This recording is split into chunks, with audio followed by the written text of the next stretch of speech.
Pimps in the pulpit, ladies and gentlemen. There are pimps in the pulpit. Last night I watched a BBC documentary titled Undercover with the Clerics, Iraq's secret sex trade. The documentary is about mut'ah, which is basically halal prostitution. If you're a Muslim man and you want to hire a prostitute for an hour or a day or 3 days, you get a Muslim cleric to put together a written or verbal temporary marriage contract saying that you're married to the prostitute for an hour or a day or 3 days. You pay the prostitute and you pay the sheikh for helping you do things the Islamic way. Keep in mind, Muhammad did not come to stop people from doing horrible things. He came to show people how to do horrible things while still pleasing the great God Allah. I'm going to make several videos dealing with the issues brought up in this documentary, and unlike the documentary, I'll be going through Islam's most trusted sources to show why so many Muslim clerics believe that pimping out young girls is morally acceptable and even morally praiseworthy. But in this video, I wanted to address the attempts of British Muslims to cover up the scandal and to have the documentary taken down. The Daily Mail reports, more than 17,000 people, it's over 18,000 as of this recording, have demanded the BBC take down a documentary about young Iraqi girls being sold for sex, calling it disrespectful to law-abiding Shia Muslims. The corporation broadcast Undercover with the Clerics, Iraq's secret sex trade, on October 3rd, an investigation into sexual exploitation of children and young women by clerics in Iraq. Journalists caught clerics offering pleasure marriages to girls as young as 9, where men banned from sex outside marriage can pay a dowry for an interim wife. The practice is banned in Iraq, but 8 out of 10 Shia clerics who were approached were willing to carry it out, the BBC World investigation found.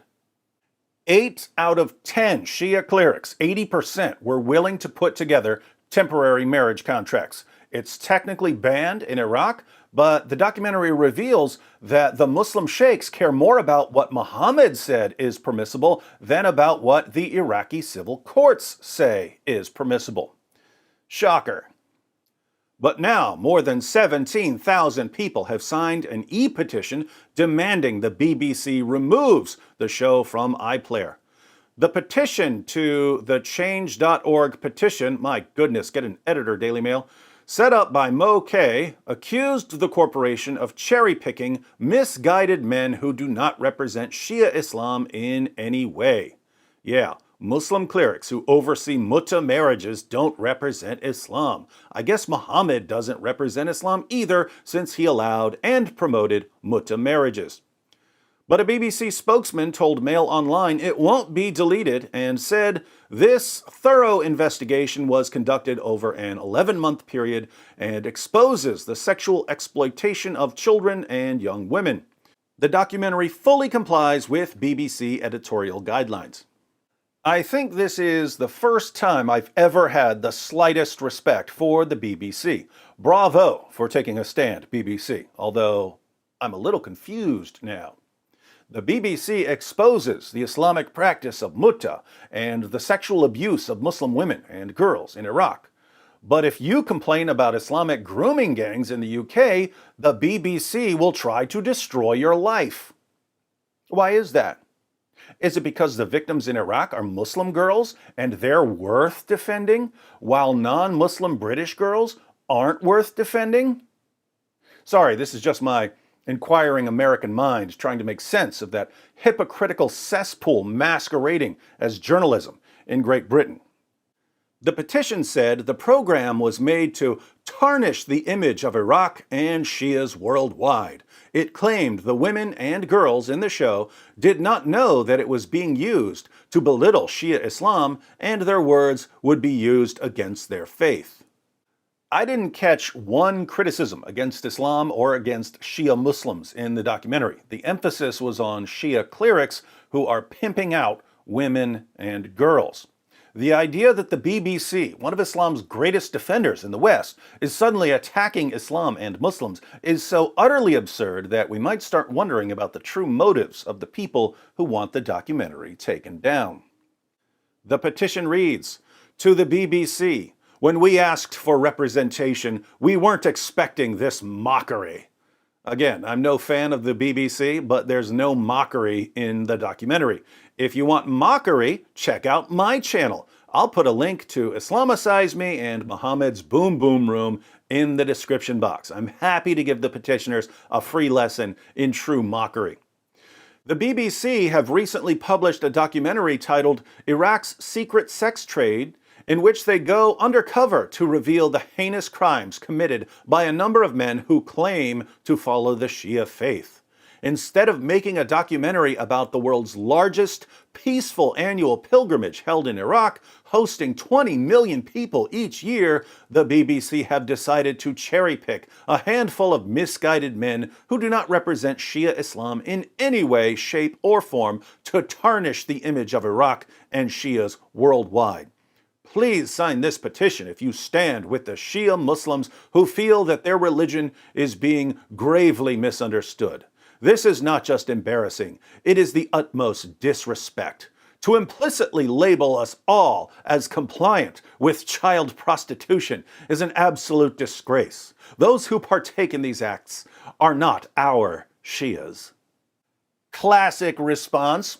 The petitioner included variations of both the "anyone who follows Muhammad's teachings is not a true Muslim" defense, and the "if you criticize any Muslim for doing anything, you're attacking all Muslims" defense. Gotta love the classics. But think about how disgusting this petition is. There are Muslim clerics literally pimping out Muslim women and girls in Iraq. The Iraqi government is not stopping it. Iraqi police are not stopping it. The Muslim population is not stopping it. So the BBC, which historically shields these kinds of abusers from criticism by attacking anyone who exposes them, suddenly gets an injection of integrity and shines a light on what's happening in Iraq. And British Muslims respond, "Stop it! Take down the documentary! By criticizing mut'ah, you're attacking all of us!"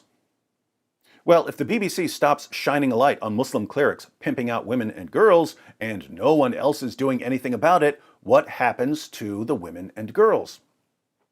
What happens to the clerics? They'll just continue doing what they've been doing. Nothing will change. Ironic that this is a change.org petition. If these petitioners had the slightest concern for the women and girls being victimized by halal pimps, they would want these clerics exposed. They would want the women and girls protected. Instead, they want journalists to look the other way so that Islam can do what it does best: destroy the lives of women and girls. Side note to the petitioners. If you don't want people knowing about the sexual abuse going on in places like Iraq, it's probably best to avoid petitions. I only watched the documentary because someone sent me an article about your petition. And now that I see what you're trying to cover up, you're never going to hear the end of it. In short, as a rule, never give people like me information about what embarrasses you, because anything that embarrasses you can and will be used against your profit in my awesome videos. As part of the show, BBC Arabic's Nawal al-Maghafi explored claims since 2003 Iraqi women have been trapped into prostitution and pimped out by the religious elite. One young widow alleged that a cleric sold her to his friends in a prostitution ring, while secret filming revealed another cleric conducting a pleasure marriage with a girl 13. In Karbala, Iraq's most important religious city, the undercover reporter is introduced to a cleric who claims pleasure marriage with a child is halal. 9 years old plus, there's no problem. 9 years old. I wonder where he got the idea that sex with a 9-year-old girl is a good idea. One of life's great mysteries. Footage showed him explaining, "It's up to you how you want to do it. She's permitted to you. You're allowed to perform from behind. Do what you desire. You're allowed to perform from behind. He was referring to anal sex. Multiple clerics in the documentary said that anal sex with the little girls is perfectly acceptable. In fact, if the girls are virgins, anal sex is considered preferable to vaginal sex because taking a girl's virginity carries a bigger price tag. 2 of the 3 clerics, secretly filmed by BBC Arabic, describe themselves as followers of Ayatollah Sistani, one of the most senior figures in Shia Islam. However, in a statement to the BBC as part of the show, the Ayatollah said, "If these practices are happening in the way you are saying, then we condemn them unreservedly. Temporary marriage is not allowed as a tool to sell sex in a way that belittles the dignity and humanity of women." Pimpin' ain't easy, am I right, Ayatollah?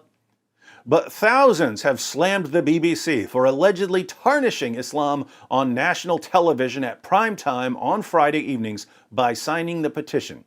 The petition accused the program of ignoring the world's largest peaceful annual pilgrimage held in Iraq, hosting 20 million people each year.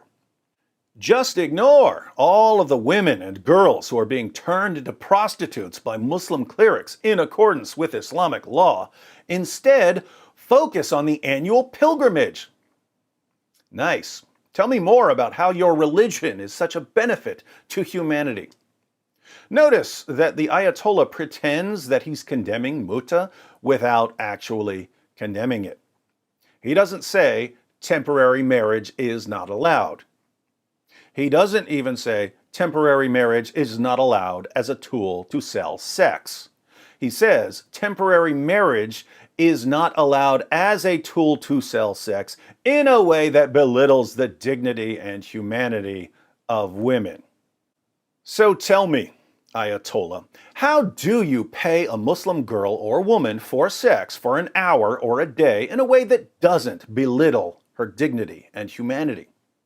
Nothing belittles the dignity and humanity of women and girls like Islam does.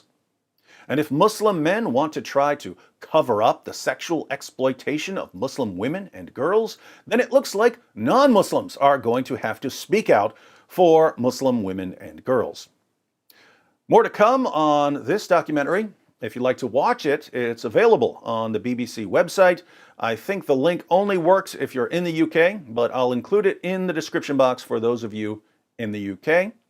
If you're outside the UK, you can watch it on Amazon Video and some other sites. I'll include those links as well.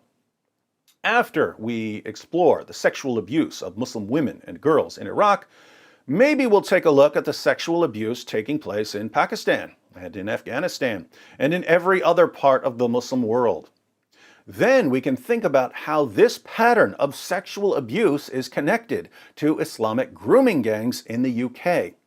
Finally, we can try to understand why the spread of Islam is always accompanied by the spread of sexual exploitation and abuse. Hint, if you take one of history's most prolific perverts as your ultimate role model, you're going to get problems like this. Stay tuned.